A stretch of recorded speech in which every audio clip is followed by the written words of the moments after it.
இது வந்து 2 seater recliner sofa. இது ரெஸ்ட்டில் இருக்கிற உள் லைனிங் எல்லாம் கிழிஞ்சிட்டு இருக்குது. ரெஸ்ட்டும் பாருங்கள் கிளாம்பும் வந்துடுச்சு. சீட்லேயும் கைப்பிடியும் அதேமாதிரி சீட்லேயும் ஸ்ப்ரிங்கு போயிடுச்சு. இப்போ இது ரெண்டுத்தையும் நம்ம வந்து தனித்தனியாக பிரிச்சுடுவோம். பிரிச்சுட்டு இப்போ நான் உங்களுக்கு காமிக்கிறேன். அது என்னென்ன ப்ராப்ளம்னு கம்ப்ளீட்டாக பிரித்து நான் உங்களுக்கு காமிக்கிறேன்.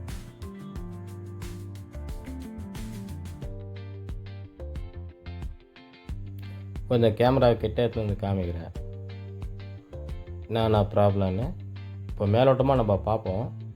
அதுக்கப்புறம் பார்த்தீங்கன்னா பிரிக்க சொல்ல நான் உங்களுக்கு கம்ப்ளீட்டாக காமிச்சிடறேன். இதில் ஸ்ப்ரிங்கு போயிடுச்சு சரிங்களா.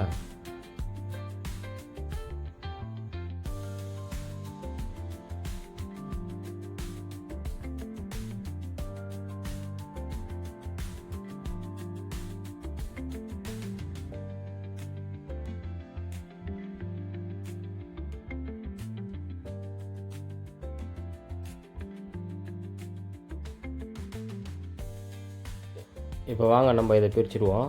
ரெஸ்ட்டை 2 சைடில் இருக்கிற 2 கிளாம்பை கழட்டிடுவோம். இந்த சைடாக கழட்டிடுவோம். கழட்டிட்டு தூக்கணும்னா ரெஸ்ட்டு தனியாக வந்துடும். இது உங்களுக்கு எல்லாருக்கும் தெரியும் சரிங்களா. இப்போ பார்த்தீங்கன்னா கிட்ட காமிக்கிறேன் பாருங்கள். உள்ளே வந்து லைனிங் பார்டர் லைனிங் வரும். அது வந்து கிழிஞ்சிடுச்சு. அது ஒரு பார்ட்டாக 3 பார்ட்டு 4 பார்ட்டு வரும். அது 4 பார்ட்டும் கிழிஞ்சு கிடக்குது. இப்போ இதனால் என்ன ப்ராப்ளம்னா இந்த ரெக்ரான்லாம் கீழே இறங்கிடும். தனியாக வச்சுருவோம். இதை வச்சுட்டு இப்போ வந்து பக்கத்தில் இருக்கிறத நம்ம பிரிப்போம்.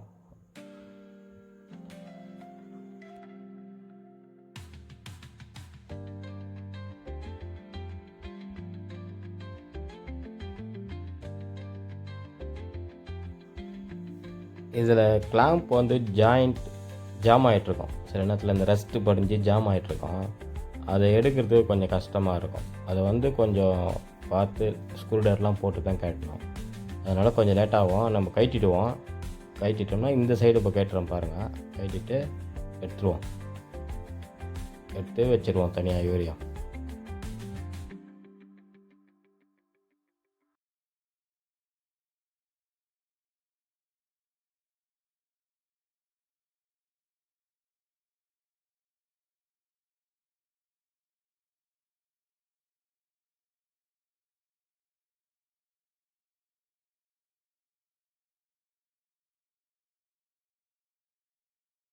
இப்போ 2 சீட்டையும் நம்ம தனியாக கழட்டி எடுத்துடுவோம். ஒரு சீட்டை தூக்கியாச்சு. இப்போ நான் வந்து உங்களுக்கு காமிக்கிறேன். இதை கொஞ்சம் நீங்கள் பாருங்கள். அதில் ஸ்ப்ரிங்கெல்லாம் எப்படி போயிருக்குது, லைனிங் கிளாத்தெல்லாம் எப்படி கட்டாகி எல்லாம் வந்து தனித்தனியாக லைனிங்கெல்லாம் தனித்தனியாக பிரிஞ்சிருக்குதுன்னு காமிக்கிறேன் பாருங்கள். பார்த்தாலே உங்களுக்கு தெரியும். பார்த்தீங்களா, தெரியுதுங்களா. இப்போ பாருங்கள், உள்ள ஸ்ப்ரிங்கு வரும், பாக்கெட் ஸ்ப்ரிங்கு. அந்த பாக்கெட் ஸ்ப்ரிங் ஃபுல்லாக கட் ஆகிடுச்சின்னா உங்களுக்கு உட்கார முடியாது. ஒரு மாதிரி மேடும் பள்ளமாக இருக்கிற மாதிரி தெரியுதுங்களா அந்த ஸ்ப்ரிங்கெல்லாம். இப்போ இதெல்லாம் வந்து நம்ம பண்ணிக்கலாம், பிரச்சனை இல்லை. இது கிடைக்கும், நம்ம இது வாங்கி ரெடி பண்ணிக்கலாம். வெறிய சீட்டு மட்டும் பண்ணுறதா இருந்தால் கூட பண்ணிக்கலாம், ஒன்றும் பிரச்சனை இல்லை. இப்போ இதுலேயும் பாருங்கள் அதே மாதிரி இருக்கும். உங்களுக்கு தனியாக கட்டாகி வந்துட்டுருக்கோம். நம்ம இப்போ வந்து இதை கம்ப்ளீட்டாக பிரிச்சுட்டு என்னென்ன ப்ராப்ளம், என்ன பண்ண முடியுன்றதை நான் உங்களுக்கு காமிக்கிறேன் பாருங்கள்.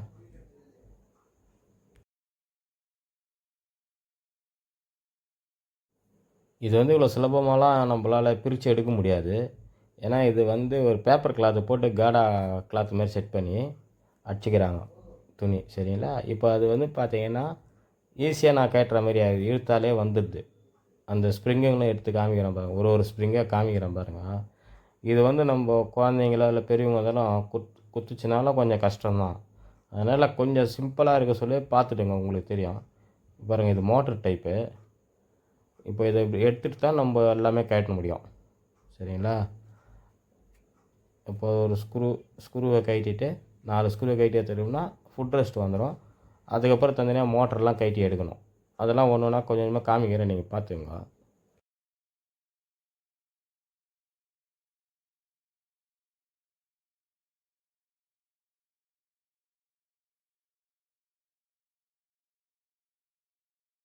அவ்வளோதான், இந்த போல்ட்டை கழட்டியாச்சு. இப்போ எடுத்துட்டிங்கன்னா தனியாக வந்துடும் சரிங்களா. தனியாக எடுத்துகிட்டு அதுக்கப்புறம் கீழே வந்து ஒரு 4 ஸ்க்ரூ இருக்கும். அந்த ஸ்க்ரூ தெரியுதுங்களா? அது பாருங்கள், ஸ்க்ரூ ட்ரைவர் இருக்கிற பாருங்கள், அந்த ஸ்க்ரூ தான்.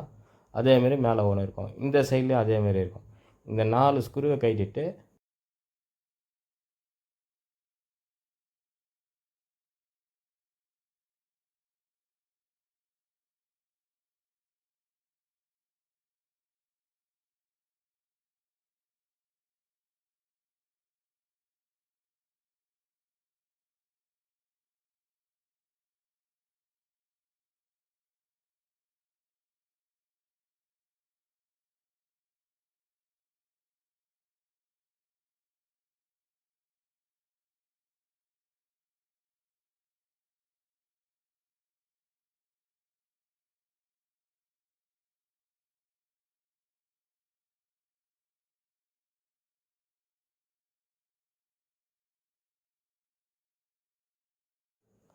அவ்வளோதான். சீட்லேருந்து இந்த மெக்கானிசம் எடுத்தாச்சு. மோட்டரும் அந்த மெக்கானிசமும் செட்டாக சீட்லேருந்து நம்ம கழட்டிட்டேன். இப்போ ஃபஸ்ட்டே வந்து நீங்கள் வந்து இந்த ஒயர்லாம் தெரியும் பாருங்கள், இந்த ஒயர்லாம் நீங்கள் எடுக்கணும். இப்போ காமிக்கிறேன் பாருங்கள். இந்த ஒயர் வந்து முதல்லயே நீங்கள் ரிமூவ் பண்ணி எடுத்துடணும். ஏன்னா இது கரண்ட்டு ஷாக் அடிக்கும். அதனால் கொஞ்சம் நீங்கள் ஃபஸ்ட்டே எடுத்துடணும். எடுத்துகிட்டு இந்த சுவிட்செல்லாம் தனியாக கழட்டி கொஞ்சம் கேர்ஃபுல்லாக கழட்டி எடுங்க. ஏன்னா இதெல்லாம் போச்சுன்னா கொஞ்சம் காஸ்ட்லியானது. அதனால் நீங்கள் கேர்ஃபுல்லாக கழட்டி எடுத்துடணும்.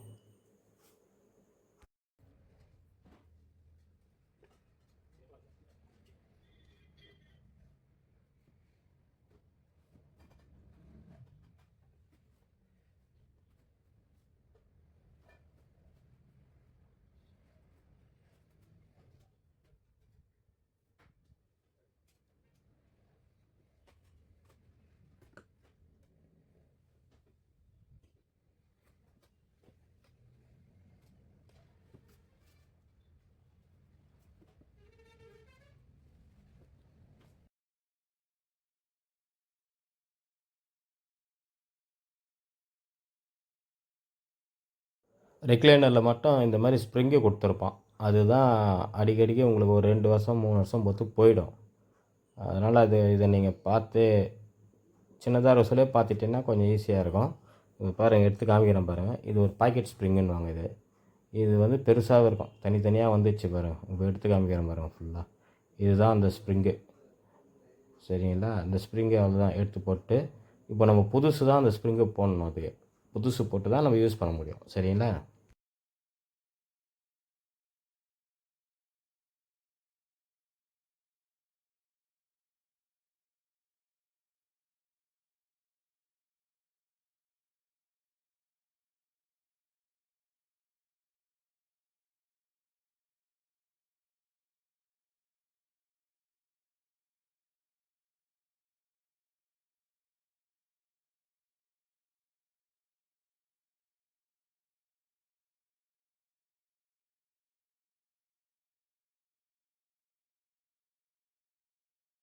இப்போ இது வந்து கம்ப்ளீட்டாக துணி மாட்டுறதுனால இந்த ஆம்ரெஸ்ட்டு வந்து ஜிப்பு டைப் வரும், தனியாக எடுக்கிற மாதிரி வரும்.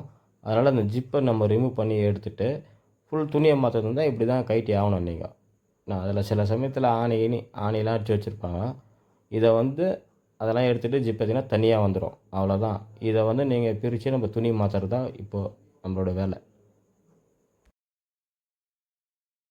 அவ்வளோதான், கம்ப்ளீட்டாக ஒரு சிங்கிளை பிரித்து முடிச்சிட்டேன். இப்போ இது வந்து துணியை வெட்டி தைக்க வேண்டியதான் வேலை. உங்களுக்கும் ரிக்ளைனர் சர்வீஸ், துணி மாற்றுறது எதனா செய்கிறதா இருந்தாலும் எங்களை நீங்கள் காண்டாக்ட் பண்ணலாம். தேங்க்ஸ் ஃபார் வாட்சிங். இப்போ கம்ப்ளீட் ஆன பிறகு இந்த ரிக்ளைனர் எப்படி இருக்குதுன்னு இப்போ நான் உங்களுக்கு காமிக்கிறேன். இதை பார்த்துங்க. இதுதான், இது போல் தான் புதுசாக மாறிடும் உங்களுக்கு.